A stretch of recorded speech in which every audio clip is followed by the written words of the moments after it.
Hey guys, Tire Climber here, and I hope you can hear me. I had some issues with the mic earlier today, but hope everything is fine and sounds fine. I'm gonna listen to myself just in a minute.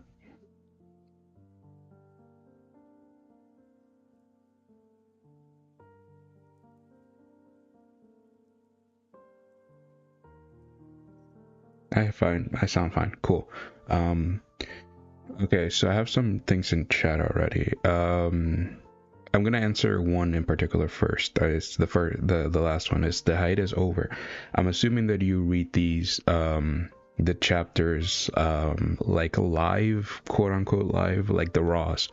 No, we in this channel we don't read the Raws. We read the ones that come out on Webtoons, the ones and they're super behind. Um, just for multiple reasons. I've already explained most of them, but if you want a quick rundown, first, I think the translations and the fan ones are a little weird sometimes, and it's just better to have, even if the translations aren't that well in Webtoons, like they miss some stuff that in the Korean has, but they have better grammar overall, in my opinion, even though, of course, translation is a hard job. I'm not going to rag on any of the creators or any of the translators, of course not. Second, this is the second last chapter. I know that for raw readers, there's been a hiatus for a while now, I think. For like, I think around a month already, there's the hiatus has started. We're having one more chapter before everyone's on hiatus. All the Tower God people are on hiatus. This is the second last chapter, and after next chapter is going to be the last one, and then everyone's going to be on hiatus.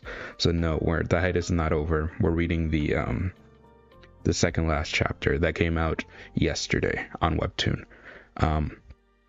But that's just the explanation. I have other reasons why I don't read the Raws on if officially, is because they're also kind of illegal to read. But still. There's hiatus for nearly 3 months on the Raws. Oh, okay. I thought it was for less. All right, made it for this one. Oh, cool. You made it right from the start. We haven't even read the chapter, man. I know this one's gonna be a little shorter than the last ones. First we're only reading one, and also this unknown when it'll be back. Last I checked, yeah, I think there's not an official day when it's gonna be back. But I think it's gonna be less. It's gonna be a lesser hiatus than what's it called? The one we had in the middle of season 3. That one took a long time. And again, it's good that SAU took. I'm glad SAU took all the time he needed for his health. And I hope that he's doing better. We don't have the blog posts anymore that he does, so we can't really tell how well he's doing unless you like follow him. And he may talk about it. But yeah, I'll obviously keep all the I'll try to, after we're into hiatus, I'll try to keep up with all the news of when it's coming back and stuff like that. What if okay, so now I'm gonna read the one from Skydragon. What if Gusting showed up in the end of season 1? We kind of like a mirror of his last one that he did in What If Tromrai came at the end of season 1. That one was really weird for me, and just like, not, I honestly think Gusting would have a very different reaction if Gusting came at the end of season 1. I think he would be able to tell that Bomb would be the child of V and Arlen. And I think he may take Bomb for himself right then and there instead of letting Fug have him, for multiple reasons. And Bomb would probably be somewhat semi-part of the Pobedao family from that point on. Kind of like the same situation that kind of happened with Fug, but probably less violent and extreme, in my opinion. I think that's something that would be interesting. Also, before I start, 2 things actually. First, my new video is coming out tomorrow. Hope all you like it, and it's very interesting topic, and I like it very much. And second, hope you all had a great Valentine's Day that was last week, with friends, families, lovers, whichever one. If you had, just hope you had a great day that day. I had a complicated day that day, but I did get a present from my girlfriend. and I wanted to show it off just because, you know, it's kind of related. Just a little bit related. She's amazing. She's the best in the world, and she got me this. I think you guys can see it on the camera. Yeah, she got me this, a hard back cover of the first 10 chapters of Tower God. I already read it all, and it's amazing. I've never read Tower God like this ever. I think only at a bookstore I read it once, but it's really cool. Yeah, overall I think it's really cool. If any of you get a chance to get something like this, it's really cool to read, just like a physical copy of Tower God. But yeah, overall that's what I got, and I'm immensely thankful for her for doing that. Let's see. That hiatus was a rough period. Don't mind it for us to use health though. Yeah, that was a rough period. It was like a year and a half or more. I fully remember that hiatus, like how long it was. But again, thankful. I'm glad Asai took his time. I didn't rush back to it. Haina is glad it was a bright spot still. Yeah. Okay. Now with all that, before we get into it, I would just want to get some predictions out of the way. Last time I didn't have much predictions because it was a wild storm of emotions and discussion last chapter. This one, because of the thumbnail that my friend sent to me, at least the screenshot, I'm assuming that we're going to see V in this chapter, and he's going to play a role. I don't really know what it is. I'm thinking it's going to be more of like a setup chapter for season 4. I think it's going to be like V takes command of Fug again, maybe something like that, or something like tangential to that. That'll be interesting. I want to see a lot of Fug's members' reaction to V. That'd be cool before we leave off. And because, you know, I kind of want to see who was involved, who wasn't involved in the whole V plan thing. What if Bomb never climbed the tower? We wouldn't have a story. I feel like that's a lot of my answers for this one, and I would jokingly say that again, but again, it's really funny just to say that because it's you know, if Bomb doesn't climb the tower, we wouldn't have a main character. You know what? Maybe Kun would be the main character. That'd be an interesting story. Or Rak. Rak is the number one after all. But yeah. Can't really think of much else other than that. All right. Bomb would just stayed in the cave forever. Just lived out a lonely existence. That would be sad. But yeah. Yeah, let's start. That's my only real big prediction. I really have nothing else. I think it's going to be a lot of setup for the beginning of season 4. And I wonder what that setup could look like, because it's going to kind of, in my opinion, infer what season 4, the beginning of it, might look like, and then at the end maybe I'll make some predictions of what I think season 4 would be like.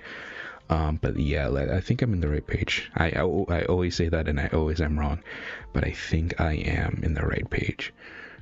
Let's see. Yeah, I'm in the right page. Cool.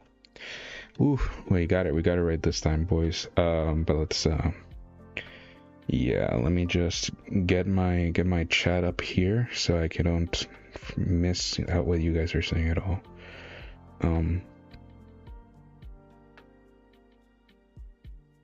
But let's turn down the volume though, because I don't want to hear my own voice. You guys just tell me if the mic is weird at any point and I'll try to fix it. Frankly, when I read this chapter, it was pretty normal until the latter half. Ooh, interesting. Cool. Let's see what my opinion is on it then. I always have I think I would have always a little bit more insight into, like, I like to deep dive into definitely stories like this, like Tower God. Fun fact, I picked Tower God as like my whole thing for this channel because first, I love Tower God as one of my favorite stories, but also I love a lot of stories like Tower God that have a lot of world building and a lot of lore and stuff like that. I was thinking about a lot of stories like that I love. I love One Piece, but the thing is that, my goodness, I would there's too much to talk about with One Piece. So I would not and there's too much, like I can't compare it to some of the people that deep dive into that type of story. So I think this is a good, Tower God is like a mini One Piece for me. Like it's good enough. Tower of God. Oh, we don't have we don't have two things. We don't have a violence warning, and we don't have a recap. So that's interesting. The title is Tower of God, season 3, The Growing Rift 1. Okay, SIU. Let's see. We're getting the Lopobia Traumarai, leader of the Lopobia family, has vanished into the Shinsu. What an interesting way to say that he died. And very like lore accurate, I guess would be a term to use. Like I made a video a while back, which it's one of my favorite videos actually. It's my Halloween video of what souls and what souls and what's it called, demons are in the Tower God world. I really like that video, and I talked about it, how when people die in the tower, their bodies don't decompose. They actually, the way they decompose is like become part of the Shinsu and become part of the tower. So that obviously is not like, I shouldn't be taking this line that literally, but it's very interesting with my theory, and I think it's a little bit of another little tidbit, like just a cherry on top of that theory. Not something that I want to take too seriously, but it's just a cool way overall, even if it has nothing to do with that theory. It's just a cool way to say that somebody died in the tower, has vanished into the Shinsu. We see this again. I love all these shots of just the war and the damage. You see a bunch of floating ships destroyed from both sides. You see a bunch of Pobidaos and Lopobia soldiers just looking on. You see Yama in the middle of it. Yama's no longer transformed, it seems. He kind of not snapped out of it, but like just after Yura came, he just came out of it.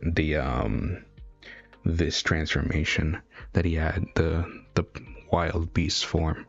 Pobidao's forces won the war. The game. Oh, really interesting. You see Mate, which is interesting because we know Tiara was there, but Mate would have been with Tiara. Obviously, she's always with Tiara. But Hugo is there, and Hugo's alive. The last time we saw Hugo, she got blasted in the Shinsu Black Hole Sphere ship by Yurik, and everyone was like, "Oh, she died or she didn't die. What happened to Hugo?" And Michelle, if she's alive, then maybe Michelle is also alive. I was more fine with Hugo dying. I was more fine with Hugo and Doom dying than I was with Doan and Michelle dying, and I think that's still my opinion. I think Hugo dying, I think Michelle would have been more interesting to be kept alive than Hugo, so I hope that he's still alive. Not because I hate Hugo, I love Hugo as a character. It's just she's great, but it's just more of a story purpose. That's kind of like my mentality, I guess. And then, so I hope Michelle is still somewhat alive and he goes back to Revolution. And then you also, Doan, I don't like Doan dying. I think she would have still had some part of the story to play.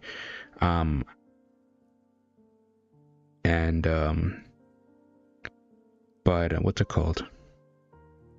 Doom dying, I was fine with Doom dying and just being a tool for Yama's story, which he always was ever since the beginning of season 3. Doom has always been, he has been his own character with his own personality and stuff, but also he's always been a tool for Yama's character and Yama's story, so I was fine with that. But it's interesting that Hugo's alive. It's officially over, my lord. We see Laura and Shilio and Lilio. Interesting. It's so interesting. It's I've actually never we haven't seen Laura in any of my reactions that I've done to Dire God, because I started in the beginning of the Tiara versus Enkidu fight. It's interesting. So I guess they were just watching on Robodon's ship. And speak of the man himself, Robodon's looking on to the battlefield, hearing the news. Too bad for them Tiara fans. Yeah, Tiara is still dead. Again, we don't know how the writing people worked, if Tiara can just kind of be brought back to life, or what's up with that. But let's keep going. Robodon's looking on. Father. Interesting. Very interesting. Sorry about that. My mouth was really dry for some reason. We see another shot of Tromrai there, dead.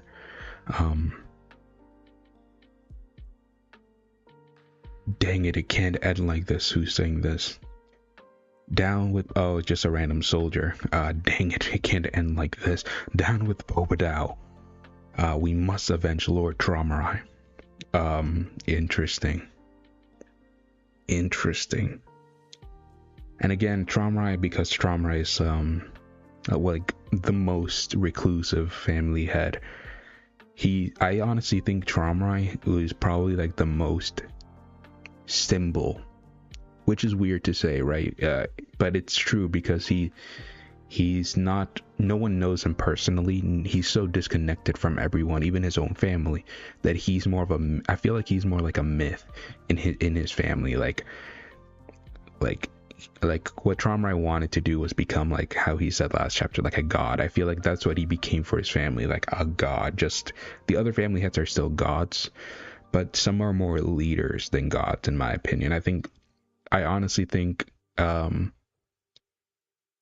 Gusting is more of a leader than a god. He's still a god, but I feel like because he makes his presence known, he's part of the book club. He does this kind of stuff. It kind of humanizes him more for his family than like just a god figure like Tromrai. We must avenge Lord Tromrai. They're flying with their jetpacks and just dashing forward with their needles and stuff like that. Stop right there. Oh, it's Robodon. Stop right there, he yells at them, and they look back. The administrator himself supervised the game. The results are sacred. Yeah, you have to follow what the Guardians say. They're still the strongest beings. If you refuse to accept the outcome, our whole family will have to face his fury. He's right. He's 100% right. Do you really wish to disgrace our family leader's final memories? And how we found out last chapter, Robodon is the maybe possibly the eldest Lopobia ever. There might not be a single Lopobia children older than he is. So he may know Tromrai more than anyone else. As a person, not as just a leader. The best thing we can do for Lord Tromrai's sake is to stop the war right now. We've already fought enough. It's time to think of how we're going to build a better future for our family. Again, it's super interesting because what was said last chapter is that the Pobadao family, or Pobadao Gusting, was kind of gonna merge with the remaining of the Lopobia family. So again, I wonder how that's even gonna work, and if that's also a rule of the administrator. They can't really go against that. But it'd be very interesting to see how that works out. And I wonder if, even if that does work out, would everyone in the Lopobia family still see Robodon as the new family head, the new leader of the family, even if they're officially with the Pobedao family now. It's kind of weird to think about. Trauma is very special boy, yeah. We see Proust. Head librarian, what do you suggest we do? I love Proust's son. So cool, so interesting. So long as we aren't provoked, we shouldn't attack first. Enemies or not, we just lost one of the Tengrid family leaders. We ought to show some respect. Interesting line. Yeah, I mean, like, even if, you're at a war, these people, like, you kind of have to look at it from the people's perspective of the tower. And these guys the family leaders are, like I just said, gods. Imagine if they're not just like kings or queens or something. They're not just generals to be taken down. They're like people that have been ruling the tower for literally like thousands of years. And it's really weird how that all I honestly I agree with Proust on this one. It's really weird how this would be, because you can't really add it to the real world politics, because no one lives this long, no one is ruling for this long. It'd be crazy to think about. And more importantly, okay, so now we're getting more inter-monologue, and more importantly, our top priority right now is to hunt down the traitors within our families and repair the damages. Interesting. Pobedao, I mean, the thing is that Pobedao may have had less traitors than Lopobia, but those traitors from Pobedao are affiliated with this new group, Revolution. I feel like more closely than the Lopobia troops were. Like, only really Kirin was fully involved with the revolution. Goro thought he was, but Goro was more of a pawn for Kirin at the end of the day than like a member of revolution. But I feel like Bellerir and Michelle are definitely way more interactive with revolution, because our war is only just beginning. We see Yurik. Yurik kind of failed his objective that he wanted to do. He did. He everything he said to Luslucky that he wanted to prevent, he didn't prevent. The only thing he really prevented was the fighting, like the fight between Pobedao, Gusting, and Tromrai. That's all he really achieved, but other than that, he didn't. Everything else he kind of failed in. So that's it. One of the Tengrid family leaders is dead, just like that. It's crazy because we as readers have been wanting to see the Tengrid family heads for so long. We finally see them. We finally get all this lore, all this backstory, everything, and it ends with one of them dying. And the one that ends up dying is the one that we didn't know. It's weird because it's really weird. It's really odd how that works, because it was the one we knew the least from the blog post. Like, we didn't know any information about the Lopobia family leader, and then that's the first one that's like the big one we get introduced to, and that's the one we learn everything about. And then he dies. It's very funny how that works out, but it's really interesting. Not only did I let Lusluck and the babies get away, but I didn't even manage to do what Bakery Yoon or Yuri asked me. He scratches the back of his head. Those two are gonna tear me a new one. Yeah.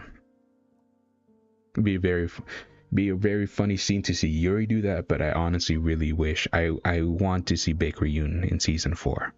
Bakery Yoon season 4 is one of my wish list for season 4. We have to see Bakery Yoon. And I really want to get to the 77th floor where Walk Song is.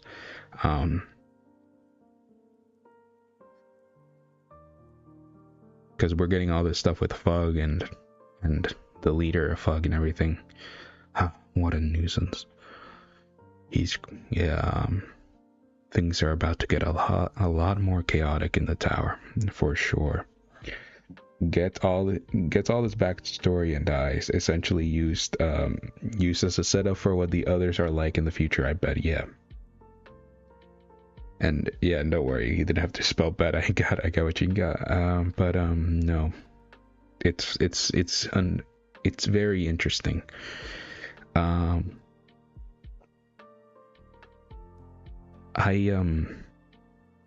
It's super interesting how that worked out. But again, it's a setup and a stepping stone, definitely, for what's to come and what this new age of the tower is, which is really interesting. But it's also like, again, like I said last chapter, Tromrai by himself, not just as a stepping stone, was one of the best villains. In my opinion, it's the best villain. I sat on it for like a whole week, and that still hasn't, my opinion of that still hasn't changed. Tromrai is definitely the best villain of Tower God, in my opinion, and he's one of the best characters SAU has written. And I really am looking forward, because this whole week I've been rearranging the script that it done for his character analysis, and I really like how it turned out, and I want to and I definitely want to release that video. I don't know if it's gonna be the next video. I think I'm still gonna wait for season 3 to end, so it's probably gonna be like one of the new it's definitely gonna be a video, but it's probably gonna take a little longer, but I already have the script mostly finished, just have to do the last part, but I really like how it turned out. Things are about to get a lot more chaotic in the tower, and that's 100% true. Pobidao's forces have decided to pull back. The war is over. You just see multiple Lopobia and Pobidao just dead or mangled or whatever. Recovered the bodies of the dead, and moved the injured to safety. Yama, snap out of it. The war is over. We have to get out of here. I wonder who's talking to Yama. Is it Kadede or something? I wonder who that is. But Yama is just obviously just lost in thought. Yama, Doom, or it could be Karaka. It definitely could be Karaka, because I think Karaka and Karaka and Unsung were there, no? Or did they leave? I think maybe they left. I think they left back to of the Fug warship. Yeah, they did, because Karaka got injured by Dumas. I just remember that, so he's not there. Doom. Yeah, I honestly think Doom's dead.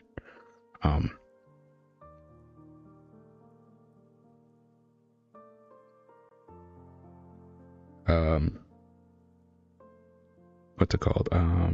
Robodon. I don't know why I blanked out on Robodon's name. Robodon just steps down. Oh, and Gusting's still there too. Robodon just steps down next to Tromrai's body as his head's hanging down. You must be Robodon. Interesting that they don't know each other that well. I feel like it's interesting again how disconnected the family leaders became. Yes, sir. Forgive me for not introducing myself sooner. Do you mind if I take away my father's body, so that I may lay him to rest? Interesting. Sure. Take good care of it. Make sure to send him off with full honors. but not as a family leader, but as your father. Interesting. With the whole thing that trauma I just told Gusting, that he felt a little bit of joy for his children when his children were first born. Thank you for understanding, Lord Gusting.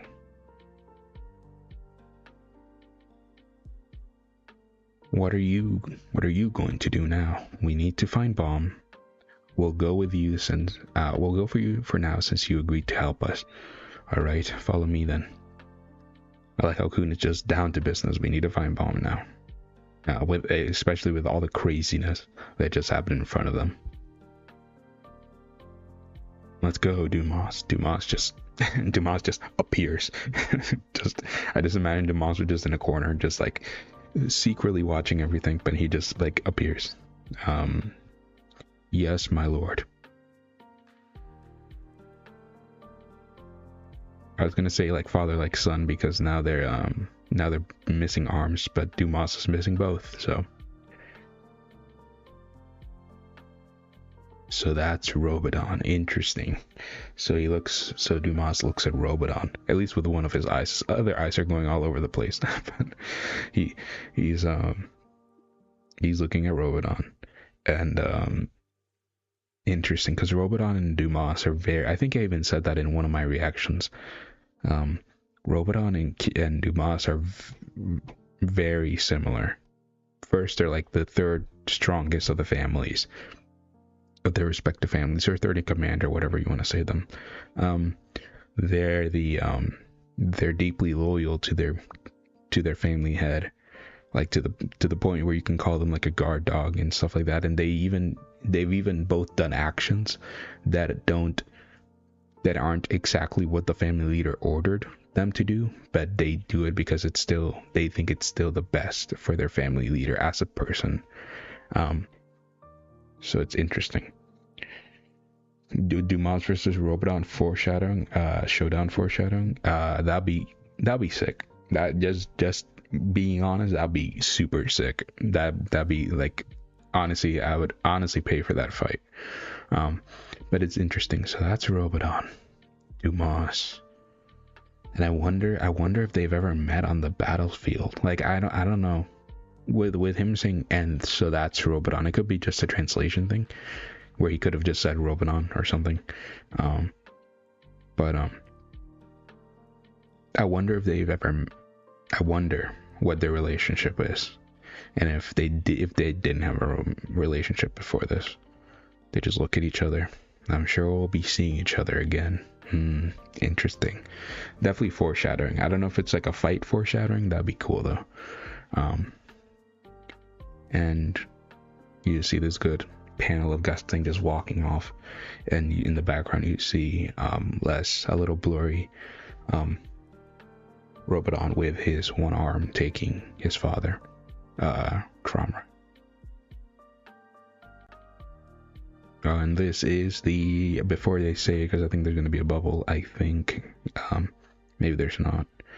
I think this is the Fug, at least one of the Fug ships we saw from when we first saw Luslek. Yes, it is. The only reason I know that is because I had to take a bunch of pictures for battleships, and I had to take a bunch of screenshots for battleships to do that tier list of floating ships in Tire God. So that's how I know that. Because it's a very unique design. It's the Fug warship. It's certainly edgy enough to be, yeah. It looks like it has a bunch of tentacles, like mechanical wires at the bottom. It looks like actually looks like a helmet. I was gonna say it looks like it kind of looks like a mother brain from Metroid, but no, it does not. It kind of looks like a helmet, and with something with one eye, with like a cyclops. It's interesting. Fug warship. Can you believe him rushing headfirst by himself into battle with two leaders of two families, and Yurik Mazzino there? Was he drunk or what? I love how that's funny. It didn't sung in Garnak, but they're talking about less like, I'm guessing, yeah. But it's just really funny how I had this expectation in my head that when Lustig was gonna appear, everyone, even Jinsung, everyone was gonna be super afraid of him. Everyone was gonna be like bowing their head down. They're like, this guy will kill us if we step out of line or bad talk him or something. But no, it just so funny. It's so much more funny, and I like it a lot. Where they just talk smack on Lustig. Sorry, I have to connect my computer. They just talk smack on Lustig when he's not around, or even when he's around, honestly. And it's so funny. You ought to be used to his unpredictability by now. This isn't his first time doing such a thing, and it won't be the last. Yeah, Garnak. I wonder how long Garnak has been with Lustig. I wonder if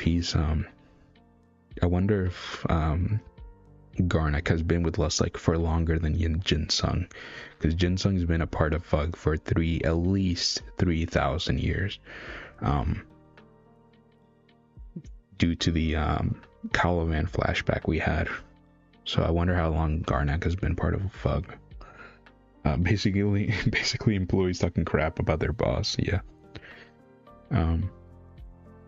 What I find harder to understand is why Lord Lustig left without even witnessing Tromrai's death in order to rescue the Slayer candidate. That is an interesting point. And also, that kind of brings up, does Garnak not know about the whole V thing?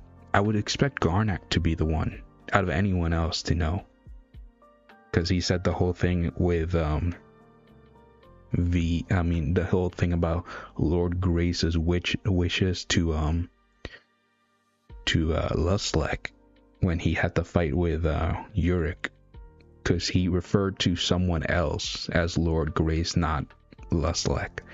At least that's what it seemed like. So I would assume that he knew about. He obviously knows probably about V, but did he not know about the plan with V and Bomb?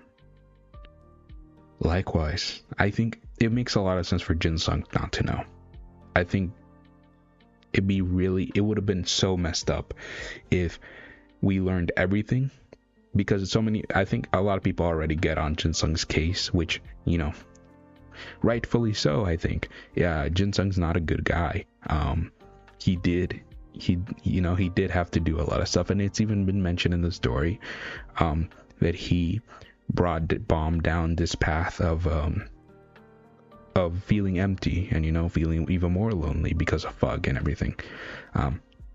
So Jinsung shouldn't be just excused for all this stuff just because he tied Bomb's collar and everything, and he said he's doing good by Bomb now, but so that shouldn't be just rugged off the floor. But imagine if he also knew about everything with V the entire time.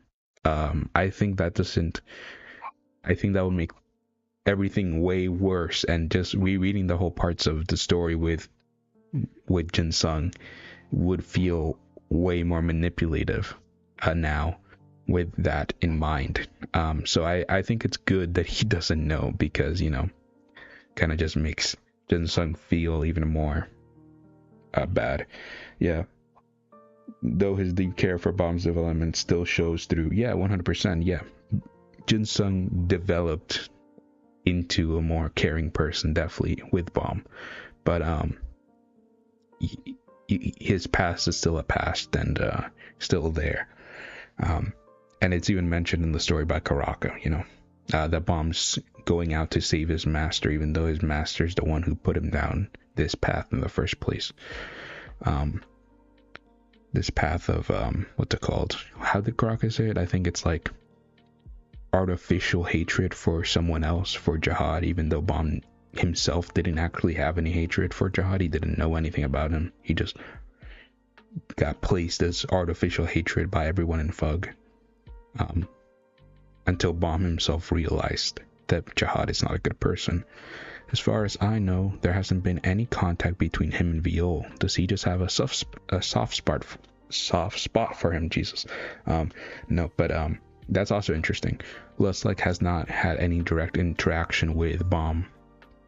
It's always been secondhand interactions via Jinsung in the past, because we've seen Jinsung talk to Lustlike, I think via Pocket, or at least he's mentioned that he's talked to Lustlike about Bomb and stuff like that. So it's interesting. I doubt it. He's as cold as an icicle. Cold? My goodness, how little faith you have in me. Interesting. Oh, and he walks in with V. Interesting. Also, he's back to his normal robes instead of his dark change mode thing.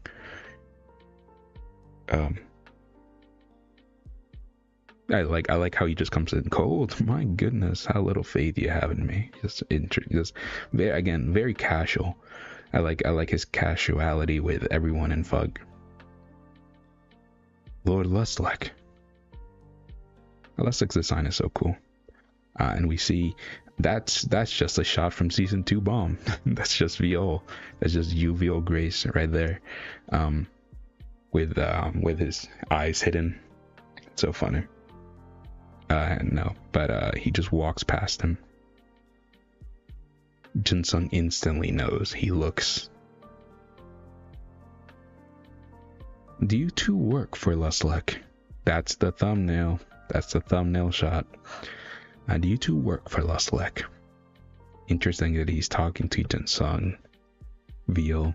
So V doesn't know about Jinsung or Garnak. Interesting. Kind of reaffirms how old V is. Let's save the greetings for later. Because I think even Traumra was like Jinsung, the prodigal son of the Ha family and stuff like that. Interesting. Let's save the greetings for later. I'm still getting used to all this.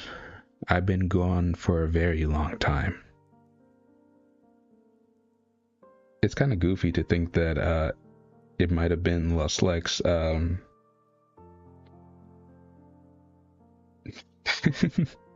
it might have been Lustlike directive for Viol's season 2 fit. Very funny. Yeah, it might have been. It's although I think Jinsung still had a major part in that. his outfits. I think that was mentioned in one of the blog posts. No.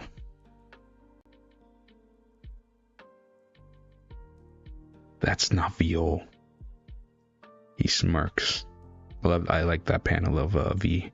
And again, it might be Viol technically. Viol might be V's name, which is very fun to think about. I still like that theory. The Viol is V's actual name. So, we're kind of cutting to Lustlike's throne, and Jinsung talking to him. Also, I love Lustlike's throne, little chair thing that he has. It's super cool, and again, like you said, super edgy. What's going on, sir? Who in the world is inside Viol's body? You notice there's someone else in him, but he only saw him for a brief moment. He side eyes. How could I not notice, sir? I'm Viol's master after all. I see. So a disciple recognizes his master right away, and vice versa. Interesting line, because yeah, Lustlike noticed V immediately, and he was like, how could I not notice my own master and everything? So, very interesting. What the heck are you talking about? Just answer my question. I have a feeling you might have a hard time finding space for yourself in that boy now. Because just as I value you, master. Oh, is he kind of like third person talking for V? he's not talking to Jinsung right now. He's kind of like just talking to himself.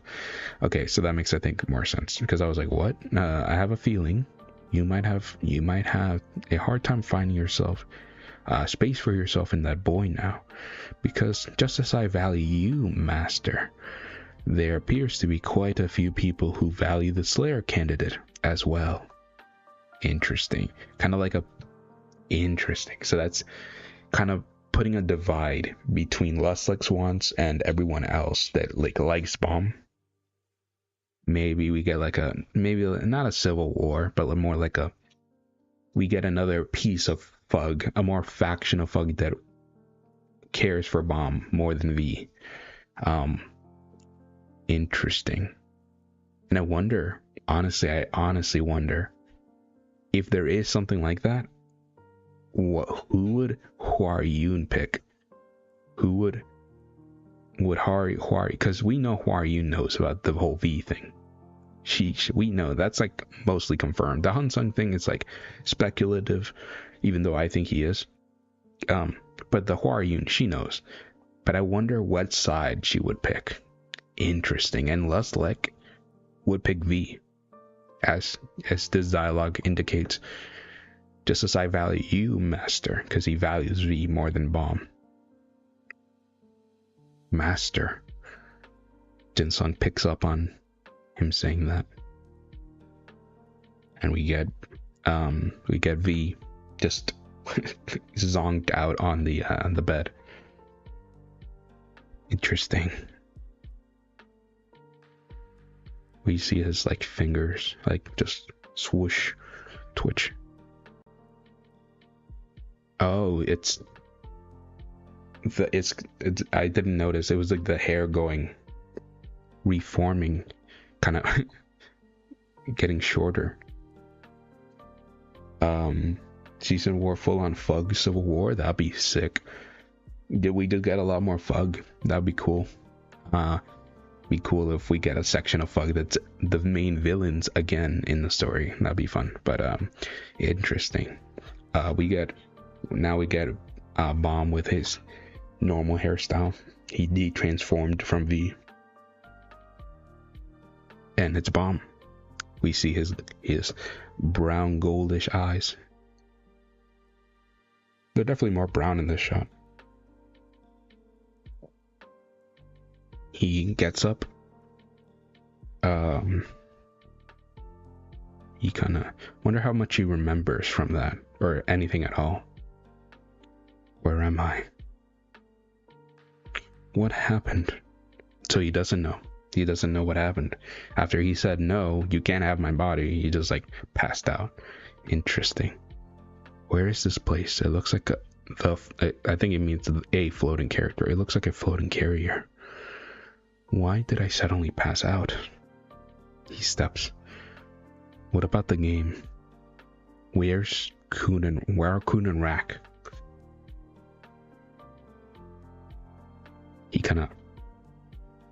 He maybe feels a little groggy. He kind of falls over, holds himself up on the wall of the room.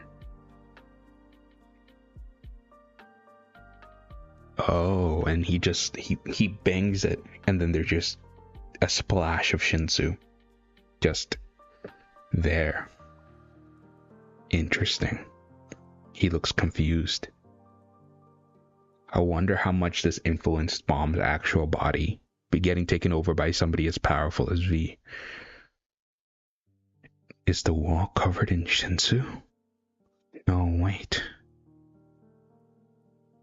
It isn't just the wall. I love this shot. This shot's so this shot's sick. You just see the room, just almost like it was being transformed into pure water, pure Shinsu as he's standing in the middle of it. That's a sick shot. Everything I see before me is completely drenched in Shinsu. That's sick. That's actually really cool. Stay calm. Focus on the flow of Shinsu. So V is now here. He's actually part of Bomb. He's no longer just a line. He's actually now here. Interesting. Very interesting. he's no longer just trapped or whatever. Stay calm, focus on the flow of Shinsu. And this is, I feel like the interactions going forward with V and Mom are going to reaffirm in my mind how I feel about this whole V thing. But not as like a story narrative thing. I think it's super interesting as that, but like a whole like, how is V as a person, you know?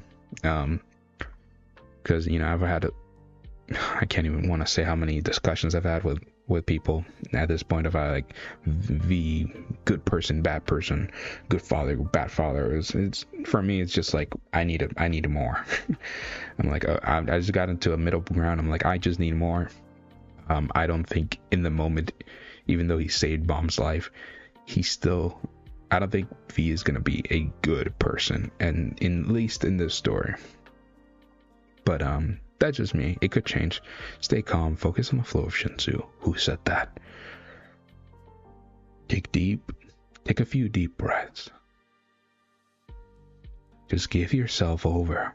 That's not a good line. Just give yourself over to the massive flow around you. Okay. Interesting. Very interesting. Massive flow around you. Then we can do anything. Interesting. Again, it's not saying you can do anything, then we can do anything. That's every line, the more suspicious about your intentions, but you know, we continue forward. Let's see how this works. We cut away. That's a good cutting away point, actually. 52nd floor, testing ground. Okay, so we were, again, I'm just assuming that everything that took place in the sprout, and before the sprout, kind of like when we left the nest. I know the nest is on like the 50, I think it's on the 50 floor 50. I think it was, yeah, because I think it was below the floor of the cage, and the cage was on the 52nd floor. I think it was on the 52nd floor, and after the nest, Bomb was warped, and everyone with Bomb was warped to the 44th floor, which was where the last station was. So I honestly think everything we saw from that point on, it was on the 44th floor. Just in different locations, obviously.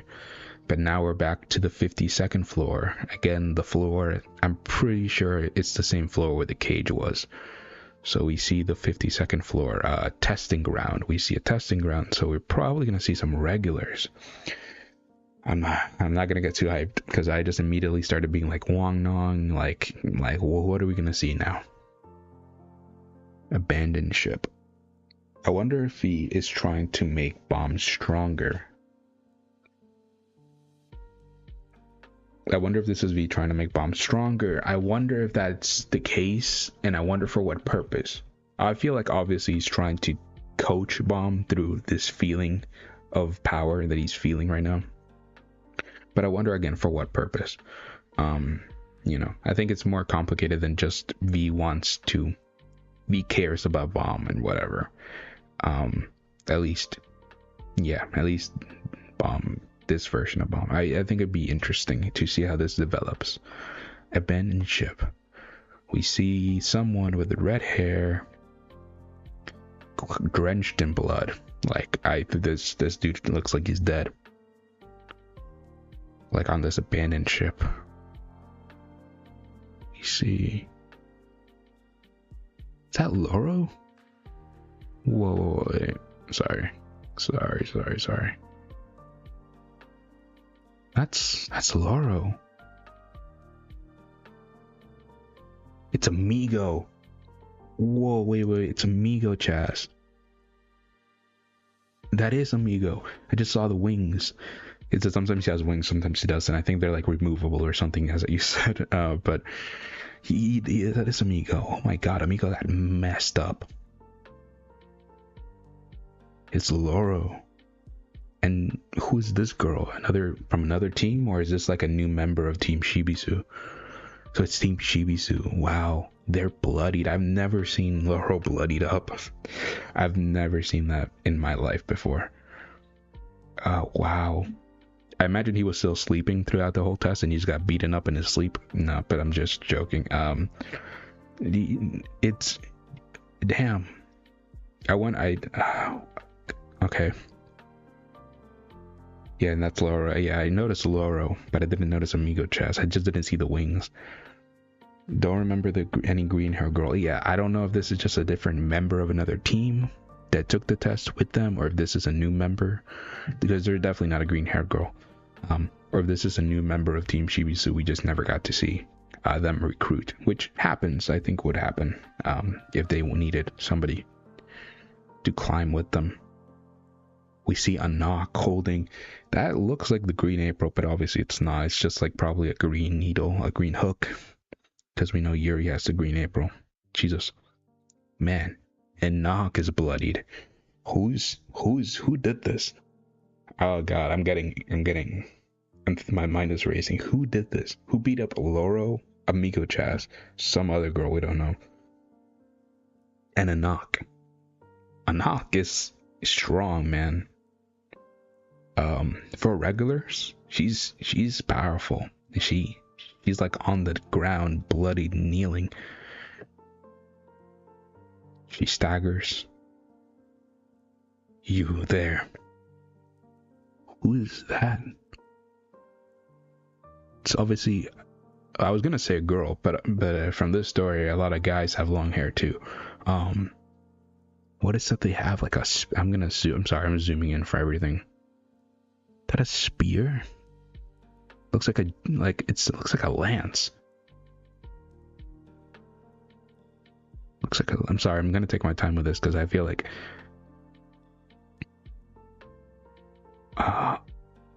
okay. I think we're gonna get a better shot. Who the hell are you? Again, to make a Noctis bloodied. Oh, how rude of me not to introduce myself. Okay, so it's a girl. The hair rustling. I'm one of Jahat's princesses just like you. Okay, who is this? Okay. It doesn't look like somebody, I don't feel like it would be somebody from Hendel Lock. So it's probably not Gladmary. It could be R.A. Rose Jahad. Her hair kind of looks white. It could be R.A. Rose Jahad. If so, is she an Arcrafter's daughter? Okay, my mind's going crazy with theories. Okay, I'm not gonna read chat.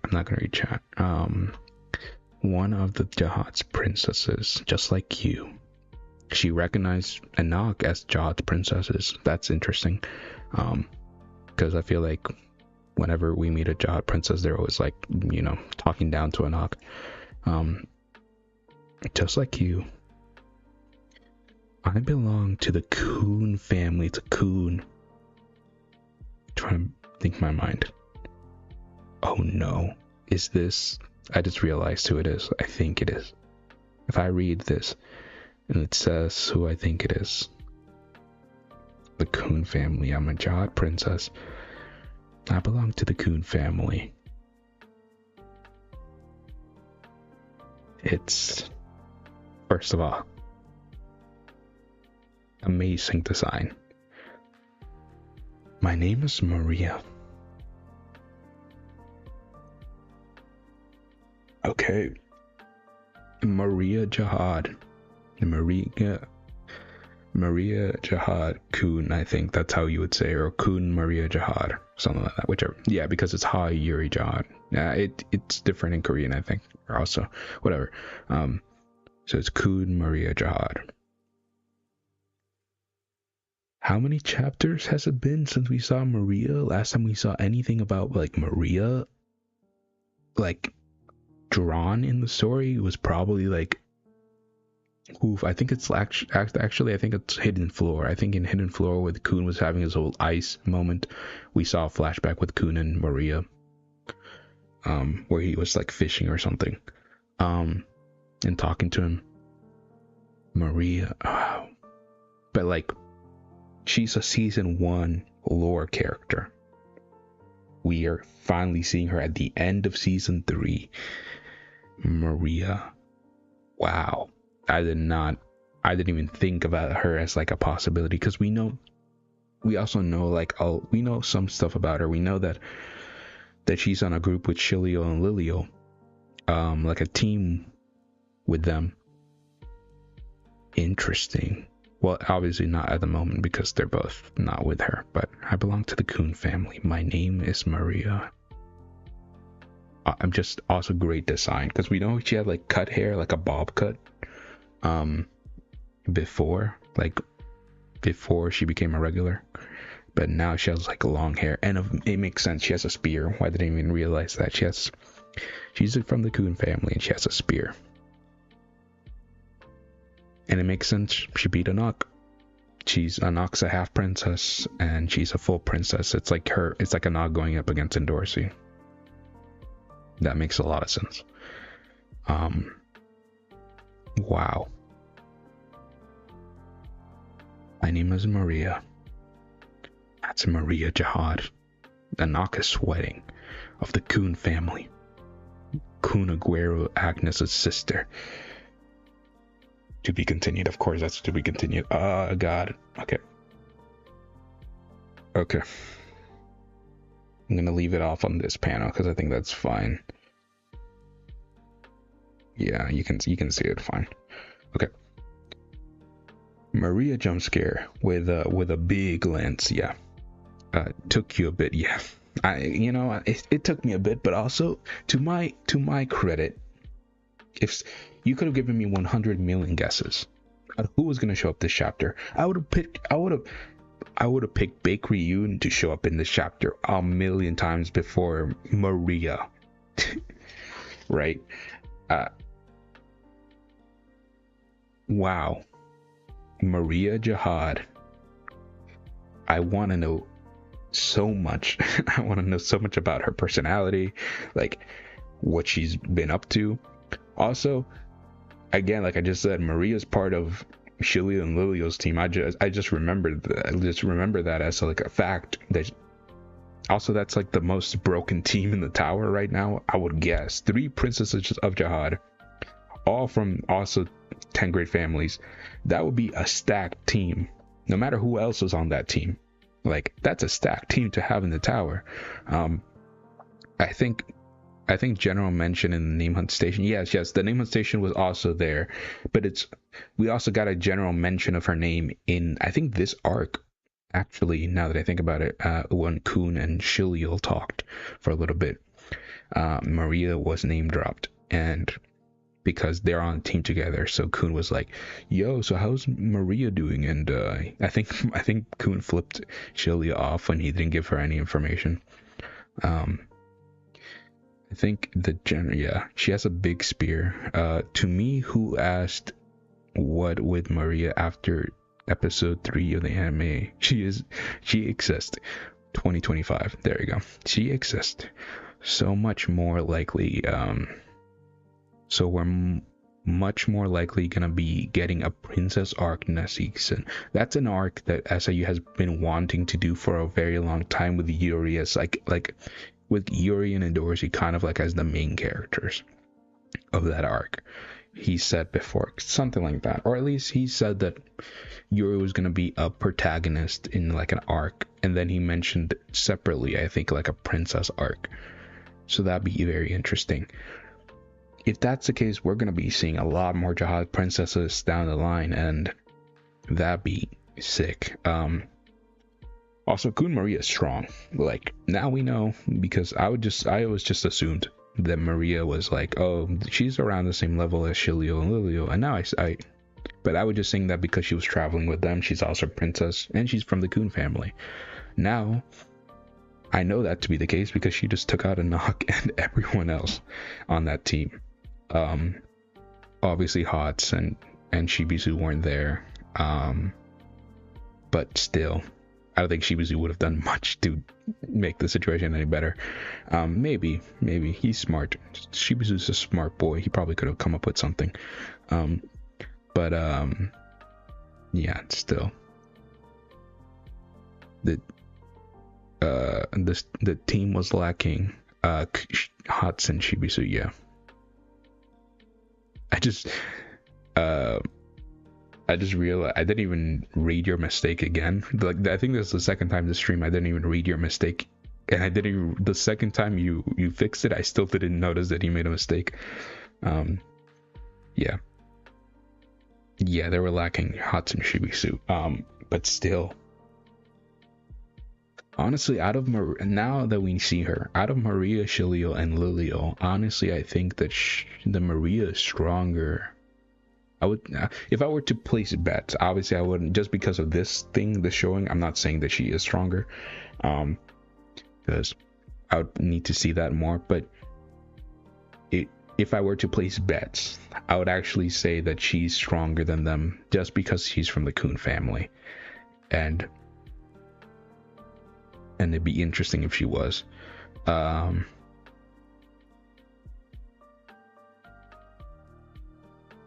I'm there. How come my spelling mistakes? I am. Gosh dang it! Don't worry about it, man. You're good. Drink some water. Drink some fresh water, just like I have throughout the stream. It's okay. You're good. Don't worry about it. You're good. You're not gonna get taken by the grammar police here. I am worse. Trust me. I am worse. You're good. So yeah, wow, this I understood what you meant, that this chapter was kind of like good, like just again, I knew what it was going to be. It was going to be a setup chapter after the craziness that happened last time. It was going to be a setup chapter, but like you mentioned, the end was like, whoa. Yeah, but that's how I felt. I think I'd give this chapter a 7. If without the ending it'd be like a, like a 6. I think it was still better than like average. But I think because of the ending, which is a really big, like, whoa, it's a 7. That's crazy. Do you think we'll get a big focus on the Kun family too at the same time as the princess arc? I kind of want, what I would want, which it may be too much of an ask, because I think we've seen a lot of Kuns. Other than the Lopobia, we've seen Kuns the most. Obviously not recently, because again, this whole season 3 has been Lopobia, right? But and Pobodaos now too.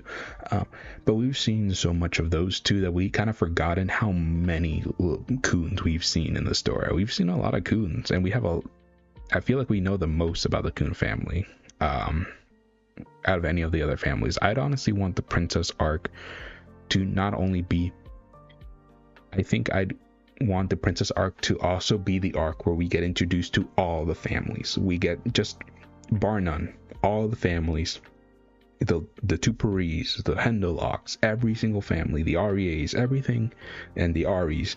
We get introduced to all the families, because I think it would be the best place to do it, because the princesses are connected to the families. I think it would just be, bar none, just go full on with it. Introduce all the families in that arc. And maybe like start seeding the ideas of the Jihad family, because again, the princes are both connected to their families, but also to the Jihad family as like the generalized family. I think if SAU ever wants to go big with a reveal of the families, he should do it for a princess arc, because it makes the most sense to go big for that type of arc. I think we're going to get more focus on Kun now that Kun Aguero Agnes, our Kun, with Maria showing up now, which is super interesting and super cool. I want to actually see some character growth from Kun if he just stand alone without Bomb for a while. That'd be really cool. I love Kun even now. Like, I know some people are like kind of like not done with Kun, but like lukewarm on him now. But I still like him, but I honestly would agree with people that I want more from Kun. And by himself. And I think with Maria being introduced, this is a great opportunity for SAU to do that starting season 4. That's my general opinion. I think we're for doing a princess arc. Let's go full on with it. I won't be disappointed. I'm not getting my hopes too high if we don't get that. But I think it'd be the best opportunity if he's doing a princess arc. Somehow Kun getting Gusting's help to hunt for Bomb will somehow cross paths with the princess arc, I suppose. Yes, and that's another reason why it'd be interesting, because Gusting created the princess system, but he also kind of denounced the princess system, as for a lack of a better word. He kind of like, after what happened with his daughter, he like pulled away. He doesn't have any more family princesses in his family. Tiara is going to be the closest thing to it. And we might honestly get more stuff from like maybe some of the bigger princesses, maybe Adori, maybe and Jihad. Maybe get some more information. That'll be the princess arc. It's a reason why a lot of people want the princess arc, because it would give us the most information, the most info, the most lore from everything, from all the a lot of the mysteries are connected to the princesses. We'd get like the 13 months, like maybe we see a lot more 13 months. We maybe finally see the yellow May, kind of been wanting to see that, because I was born in May, so kind of want to see my weapon. And we may get to see Mashini again, all that kind of stuff, because we know Mashini is helping. We also know that Mashini is helping this group, the Lilio, Shilio, and Maria. We know that she's like a supporter of this group, mostly probably because of Maria. So I'd want to maybe see an interaction between Mashini and Maria. That'd be cool. Hey, me too. Yeah, it's very interesting. I'm overall super interested in this setup for season 4. But yeah, other than that, the V-bomb stuff I kind of talked about, and the rest was like the main things were the princess stuff, the princess arc stuff, and the Fug civil war that I mentioned earlier may be happening. So it's that kind of setup stuff. It's very interesting, and I'm very looking forward to it. Those are like the big massive things that I probably would expect from season 4 going forward. That's like my wish list. And also the Wokhike Song stuff. I really want to see Wokhike Song in season 4. I think season 4 has the potential to be the best season, in terms of like we finally find out a lot of everything we've been wanting to find out. And I think it does have the potential to be that.